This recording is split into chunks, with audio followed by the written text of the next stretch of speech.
पार्टीगत रूपमा बीपी कोइरालाका कार्यकर्ता हौँ। हामी आध्यात्मिक रूपमा हामी बुद्धका सन्तान हौँ। यो कहिले पनि नबिर्सिनुहोस् तपाईँ। हामी कसका सन्तान हौँ? बुद्धका सन्तान हौँ। हामीले बिर्सेको पाटो हो नि। भनेपछि बुद्धले दिएको थ्योरी के हो अथवा बुद्धले दिएको लेसन के हो? शान्ति र अहिंसा। त्यो मात्रै होइन, बुद्धले दिएको के हो भने तिमी लोभ नगर, होइन र तृष्णा, होइन क्रेभिङ, त्योबाट तिमीले चाहिँ मोक्ष प्राप्त गर।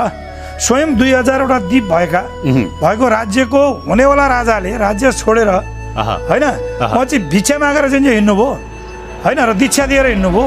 भनेदेखि बुद्धका सन्तान हामीले यहाँ चाहिँ एउटा सत्ता अथवा एउटा टिकट 3 नम्बर क्षेत्रमा भोलि टिकट पाइन्छ पाइँदैन, मन्त्री बन्नेला नबन्नेला भन्ने कुरा दिमागमा राखेर होइन हामी निर्णय लिँदैनौँ। हामी ब्रह्म, आफ्नो हृदय, उपरवाले र आम नागरिक।